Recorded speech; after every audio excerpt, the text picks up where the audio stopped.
Good morning, good afternoon, or good evening. Welcome to A-Level and AP Physics. In today's lesson, we will discuss past paper questions from June 2025, Paper 1, Variant 1. As always we will discuss these questions in detail so you can improve your conceptual understanding of physics and also you can have better understanding of these exam questions. Let's study together, let's improve together. Question 16 says, a submarine is at a depth of 130 meters below the surface of the sea.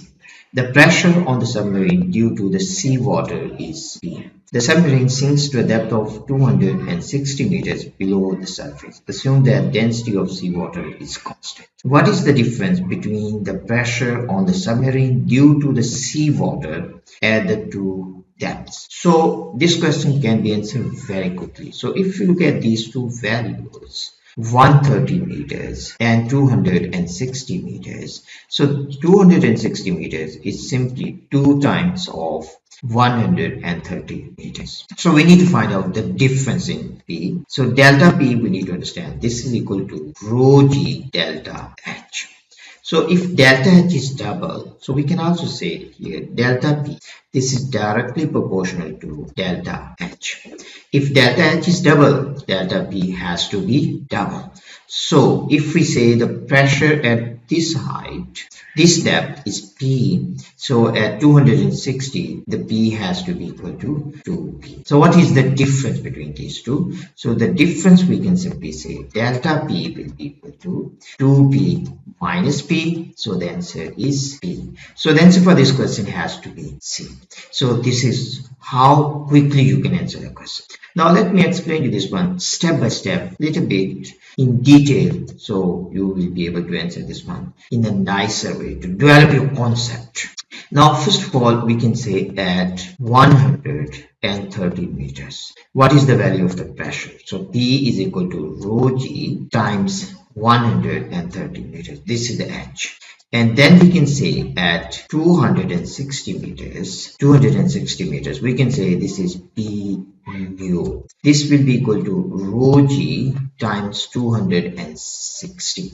We can also write down this one. This is 2 times rho times G times 130. Now you can see here, this is the P, this one is P. So the P mu, we can say this is equal to 2P. So what is delta P?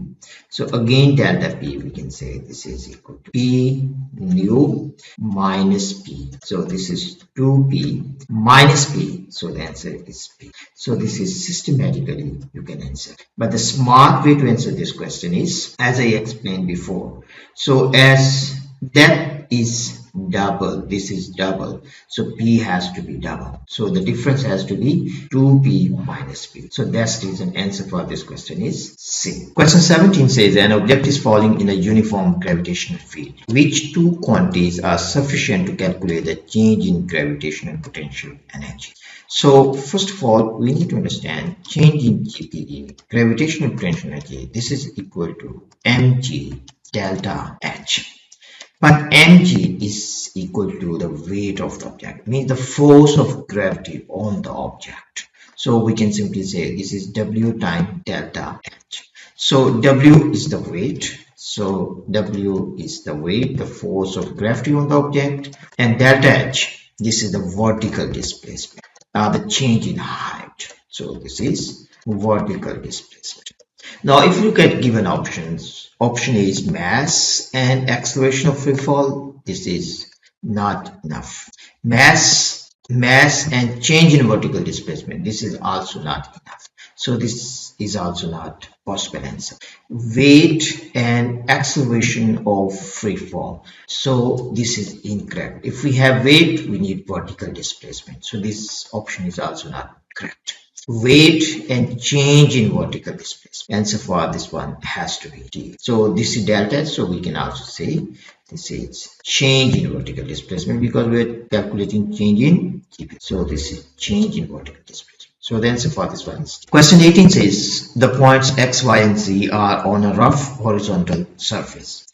A box P is pushed across the surface from X to Y and then from Y to Z. The distance from X to Y is 3 meters. The work done against the frictional force in moving the box from X to Y is 150 joules. So we can say the work done here, we can say W1, this is equal to 150 joules. The work done against the frictional force in moving the box from Y to Z is 200 joules. So we can say work W2, this is equal to 200 joules. An identical box Q is pushed in a straight line from X to Z, from X to Z along this line.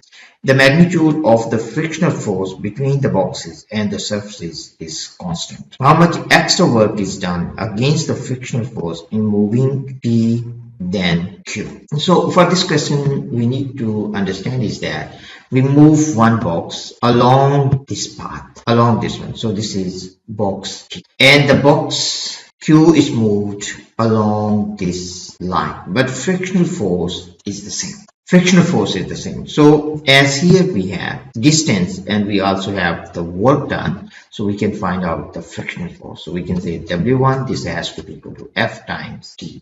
So we can find out value of the frictional force. So we have 150, this is divided by 3 meters, so the frictional force is 50 newtons. Now from W2, we can find out value of distance. W2 is equal to F times D between Y and Z, YZ. So DYZ we can find out. So DYZ, this will be equal to 200 divided by 50. So we will get 4 meters. And so this side is 4 meters.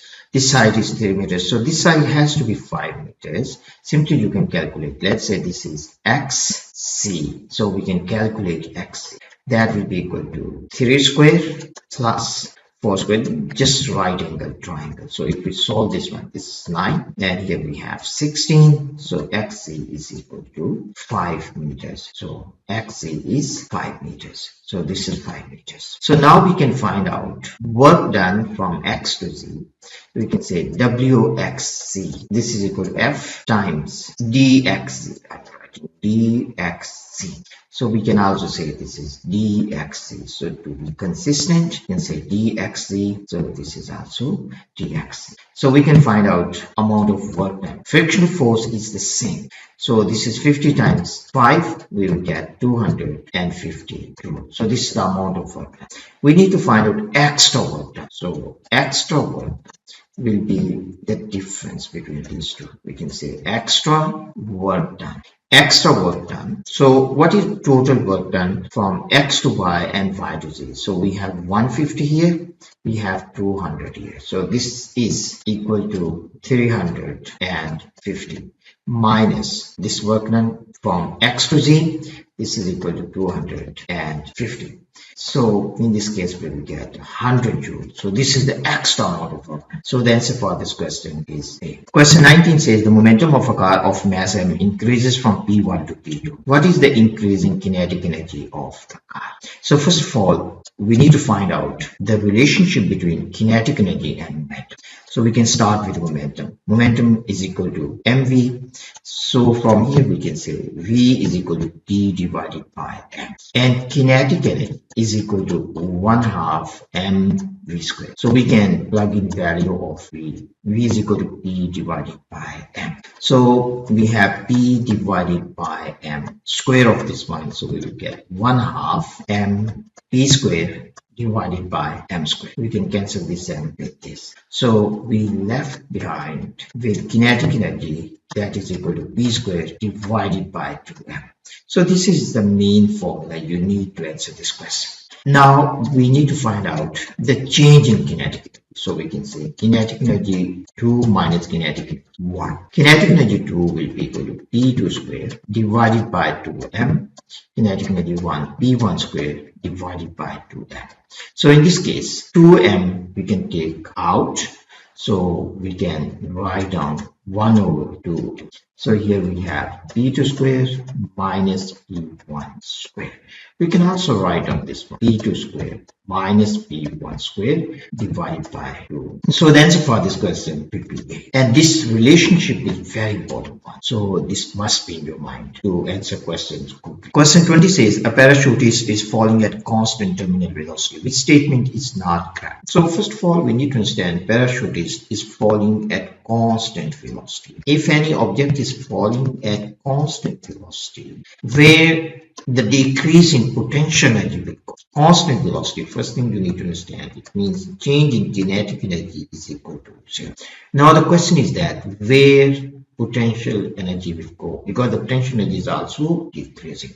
So the change in potential energy, delta GT, if potential energy is decreasing, it will be converted into thermal energy of air. It will increase the temperature of the air. So we can say thermal energy of the air, and it will give some kinetic energy to the air particles. So we can say kinetic energy of air particles. So it will also give, because when particles collide with the object, they will gain some kinetic energy. And also the decrease in potential energy, this will also become thermal energy of the object. So in this case, thermal energy of the parachutist. Due to friction, the body temperature of parachutist also increase. So we can say thermal energy of the parachutist. Thermal energy. So this is where GPE will go. So decrease in potential energy will be converted into thermal energy of the air, kinetic energy of air particles, and thermal energy of the parachutist. This question is very common question, so you need to be very clear. If object is falling at constant velocity, where decrease in kinetic energy, potential energy will go. Decrease in potential energy, that will be converted into thermal energy of air, thermal energy of the falling object, and kinetic energy of air particles. The question is asking which statement is not correct. Gravitational potential energy is converted into kinetic energy of air. This is correct. Converted into kinetic energy of the parachutist. No, parachutist kinetic energy remains constant. So this statement is incorrect, and this is the answer. Converted into thermal energy of the air. This is correct. Into thermal energy of the parachutist. This is also correct. So these points are very important points you need to understand to answer questions next time, not only to answer this question.